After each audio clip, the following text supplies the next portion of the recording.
अस्सलामुअलैकुम, this is Ayesha Tariq from GK academy. आज का हमारा जो टॉपिक है वो है ऑटिज़म स्पेक्ट्रम डिसऑर्डर। इसकी डेफिनेशन में हम अगर देखते हैं तो ASD is a developmental disorder.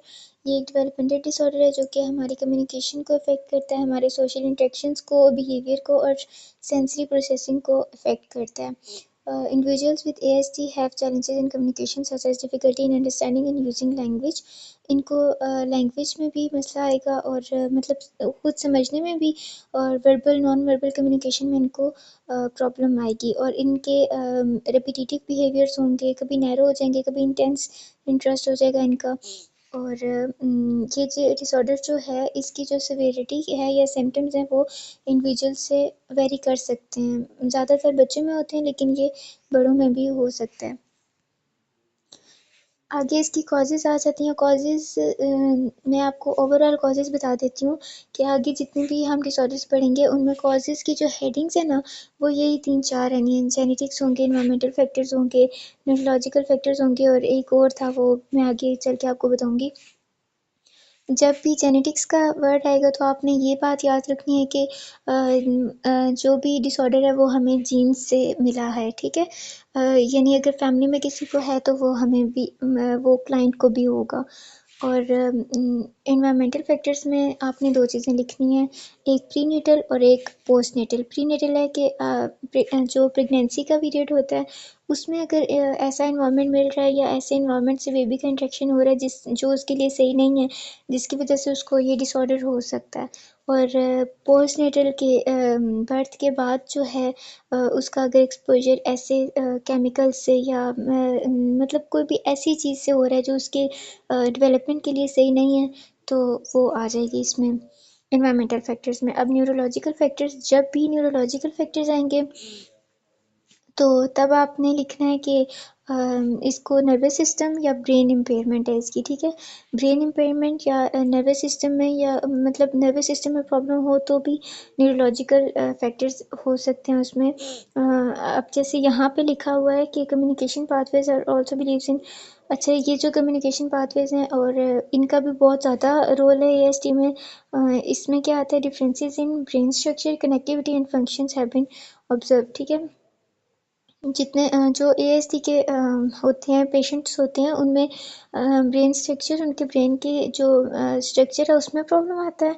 और कनेक्टिविटी में वो चीज़ों को कनेक्शन नहीं कर सकते, चीज़ों का कनेक्शन नहीं कर सकते आपस में। और उनके जो भी मतलब फंक्शनिंग है वो इफ़ेक्ट होती है उससे, ठीक है।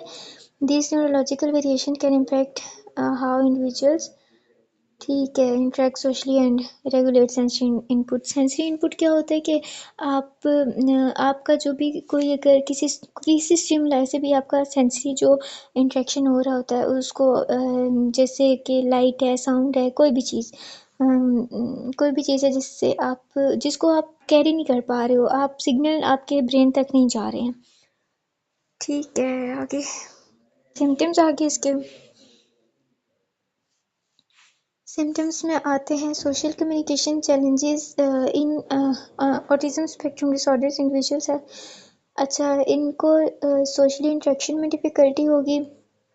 ये जो पॉइंट्स हैं कुछ, इनको आप पॉइंट्स बना के तो माइंड में रखना, फिर आपको ये इजीली याद हो जाएंगे। Such as understanding social cues, हमारे सोशली जो भी नॉर्म्स होते हैं, क्यूज़ होते हैं कि यहाँ बैठना है या नहीं बैठना है, इस तरह से बैठना है, इस तरह से नहीं बैठना है, ये ड्रेस नहीं पहनना, इनको ऐसा कुछ भी नहीं पता होता। और ये आई कांटेक्ट भी नहीं मेंटेन कर सकते आपसे। अगर इनको कन्वर्सेशन करने का कह दिया जाए तो ये एक बात करके या रुक जाएंगे या तो इनको बार बार रिपीट करते रहेंगे उन्हीं वर्ड्स को ना, तो इनको इसमें भी मसला होगा। और रिलेशनशिप विद अदर्स, ज़ाहिर है अगर एक बंदा सोशली नहीं सही तो वो फिर रिलेशनशिप्स भी दूसरों के साथ उसके सही नहीं होंगे। रिपीटिटिव बिहेवियर और रिस्ट्रिक्टेड इंटरेस्ट, ठीक है। इसमें क्या होता है कि रिपीटिटिव बिहेवियर्स होते हैं, जैसे हैंड फ्लैपिंग करेंगे या रॉकिंग करेंगे, बार बार हिलना जुलना, मतलब टिक के नहीं बैठना होगा इनसे, और किसी एक टॉपिक पे ये फोकस नहीं कर सकते हैं, ठीक है। They might adhere to restrict routines, मतलब जो भी स्ट्रिक्ट रूटीन्स होती हैं, जैसे आमतौर पे बच्चों के लिए स्कूल की रूटीन्स स्कूल की रूटीन्स जो होती हैं वो स्ट्रिक्ट होती हैं, तो बच्चे नहीं वहाँ पे जाना नहीं चाहते। और ये वाले जो ASD के बच्चे होंगे ये तो बिल्कुल भी नहीं जाएंगे। और बहुत ज़्यादा ना ये शोर मचा देंगे, वावेला खड़ा कर देंगे कि स्कूल नहीं जाना।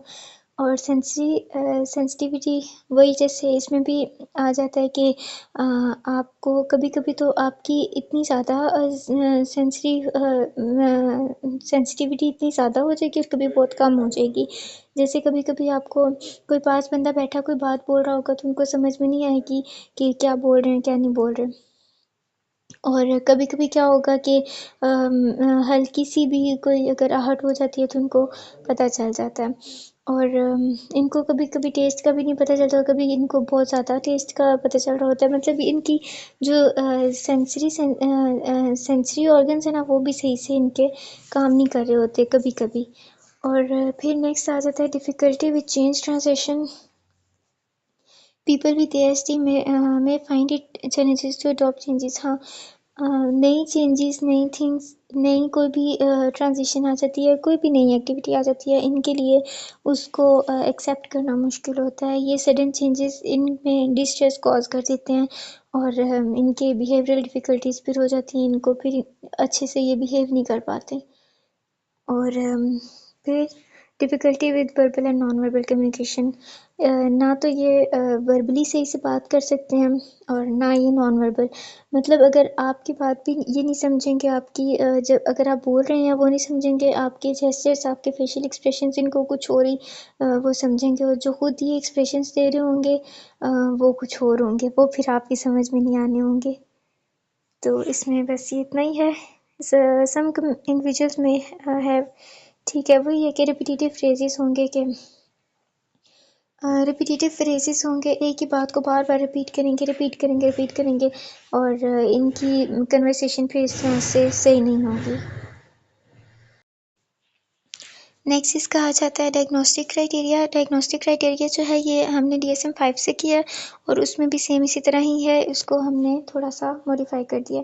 Social communication and social interaction impairment, इसका फर्स्ट आ जाता है पॉइंट के इसमें क्या होता है कि सोशली आप जो भी हमारा क्लाइंट होता है वो सोशली इंटरेक्ट नहीं कर सकता। उसको बातचीत में अगर कोई बंदा बैठ के बात कर रहा है तो वो आके तो उसमें पार्टिसिपेट नहीं करेगा।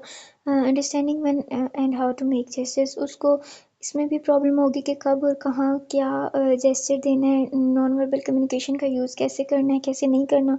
अक्सर ये लोग गलत बोल देते हैं और फिर इनके लिए बहुत डिफ़िकल्टी होती है। नेक्स्ट इसमें आ जाता है restricted repetitive patterns of behaviour, interest और एक्टिविटीज़। इसमें क्या होता है कि कब इनका किसी एक चीज़ पे बहुत शदीद ये फोकस कर लेते हैं और इनकी बिहेवियर्स और एक्टिविटीज़ जो होती हैं वो भी नॉर्मल नहीं होती हैं और बार बार ये मूवमेंट्स ऐसी दे रहे होते हैं जो कि नॉर्मल नहीं लगती और रिपीटेटिव पैटर्न्स होते हैं। अगर चेयर को हिला रहे हैं तो हिलाते रहेंगे। नेक्स्ट इसका सिम्टम आता है, नेक्स्ट आता है symptoms must be present in early childhood. बचपन से ही उनमें ये सिम्टम्स आपको नज़र आने लग जाएंगे और फिर उनको demonstrate clinically significant impairment in social occupational areas of functioning. हमारे जो भी एरियाज ऑफ फंक्शनिंग है उनको ये अफेक्ट करेगा। नेक्स्ट इसके symptoms cause clinically significant impairment in social occupational and other areas of current functioning. Treatment plan इसका जो है ये इंटेंसिटी जिस तरह से होती है, अब हर क्लाइंट में उस हिसाब से आपने ट्रीटमेंट प्लान बनाना होता है इसका। और इसके लिए भी आपको बहुत ज़्यादा प्रोफेशनल्स की ज़रूरत होती है, थेरेपिस्ट और एजुकेटर्स होते हैं, डॉक्टर्स भी इसमें हो सकते हैं कि जो इसको अच्छी तरह से आपने ट्रीटमेंट प्लान बनाना और फिर उसको फॉलो करना है। और फिर आपने पहले तो डायग्नोस्टिक क्राइटेरिया देना है, डायग्नोस हो गया उसका अगर ASD तो फिर आपने ट्रीटमेंट प्लान देना है। अर्ली इंटरवेंशन प्रोग्राम्स होते हैं इसमें, इससे क्या होता है arranging early entry for children to help identify their developmental needs. इसमें क्या होता है कि जो चिल्ड्रन होते हैं, ASD के चिल्ड्रंस होते हैं, उनको ये आइडेंटिफाई करते हैं कि उनकी डेवलपमेंटल नीड्स जो हैं वो पूरी नहीं हो रही और कहाँ पे फोकस उन्होंने करना है, इसमें ये बताते हैं। बिहेवियरल थेरेपी क्या होती है, इसको हम यूज़ करते हैं ASD के लिए क्योंकि ये understand behaviours and make efforts to bring about changes. इससे जो बच्चे होते हैं वो अपने जो भी उनके बिहेवियर्स होते हैं वो समझते हैं कि हमारा ये बिहेवियर है, हम हमारा क्या बिहेवियर है, हम क्या कर रहे हैं और इसको हम किस तरह से चेंज करें। ये भी बहुत बेनिफिशियल होती है ऐसे चिल्ड्रंस के लिए। स्पीच थेरेपी होती है कि जो स्पीच थेरेपी इसमें हम यूज़ करते हैं कि चिल्ड्रंस की कम्युनिकेशन और स्किल्स को इम्प्रूव करने के लिए। ऑक्यूपेशनल थेरेपी यूज़ करते हैं उसकी मोटिवेशनल स्किल्स को फैसिलिटेट करने के लिए। उसके डेली टास्क जो हैं, मोटर एक्टिविटीज़ जो भी चलना फिरना या हिल रहा तो हिलता ही रहेगा तो वो हिलना बंद कर दे। मतलब इस तरह से हम ये ऑक्यूपेशनल थेरेपी यूज़ करते हैं। सोशल स्किल ट्रेनिंग जो होगी उसमें हम उनको बताएंगे कि कैसे अच्छे रिलेशनशिप बनाने हैं दूसरों के साथ और कैसे बातचीत करनी है। और स्पेशल एजुकेशन सर्विसेज आ जाती हैं। एएसडी के बच्चे क्योंकि बाकी नॉर्मल बच्चों की तरह नहीं होते तो